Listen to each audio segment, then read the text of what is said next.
isa na pong ganap na bagyo ang sama ng panahon na monitor ng Pag-asa sa Visayas. At para sa karagdagang detalye ay makakausap po natin si Ginong Chris Perez ng Pag-asa. Magandang gabi sa inyo, Mang Chris. Magandang gabi rin, Jiggy.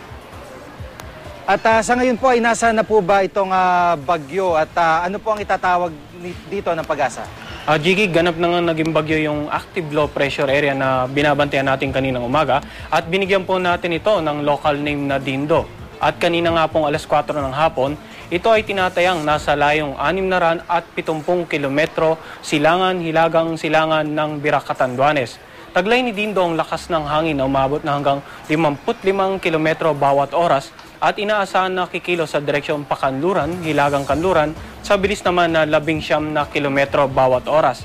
Sa ngayon ay wala pang public storm warning signal na nakataas sa anumang bahagi ng ating bansa, subalit hindi po natin dapat ipagwalang bahala at dapat continuous monitoring tayo sa nabanggit na sama ng panahon. Inaasahan po natin ang mga karagatan dito sa silangang bahagi ng Luzon at Visayas, magiging katamtaman hanggang sa maalon at sa darating pang araw habang patuloy na kumikilos palapit ito ng ating bansa. Posible pong maging maalon ito kaya pinapayawan po natin yung mga kababayan nating mangingisda at maliit na sakyang pandagat na wag na pong pumalaot sa mga nabanggit na bahagi ng karagatan. Hanggang kahapon sa monitoring o sa forecast ng Pag-asa, hindi naman daw ito magla-landfall. May pagbabago na ho ba itong sitwasyon na ito?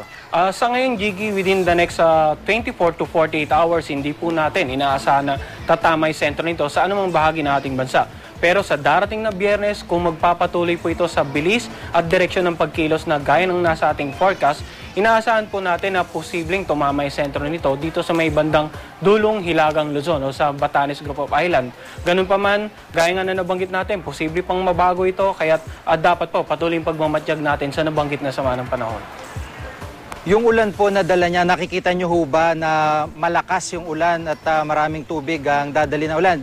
Lalo pa kung may habagat na kasabay ito. Sa ngayon yung paulan na dulot nito, inaasahan po natin na mula 10 hanggang 15 mm kada oras. So sa classification po natin, heavy rainfall po ito. Bagamat yung mga pag-ulan na ito, inaasahan natin na babagsak dito sa karagatan or offshore rain. Ngayon dito naman sa Metro Manila at sa nakararaming bahagi po ng Southern Luzon, sa buong Visayas at Mindanao, yung habagat ang inaasahan po nating magdudulot ng mga pag-ulan sa darating pong mga araw at within the next 24 hours. Lalong-lalo na po dito sa kanlurang bahagi ng Visayas at Mindanao, inaasahan po natin na magiging malawakan po ang mga pag-ulan. Kaya patuloy po yung pagpapaalala natin sa ating mga kababayan na naninirahan sa mababang lugar at malapit sa mga gilid ng bundok na maging alerto po sa mga posibleng pagbaha at pagguho ng lupa. Maraming po salamat, Ginong Chris Perez, weather forecaster ng Pag-asa.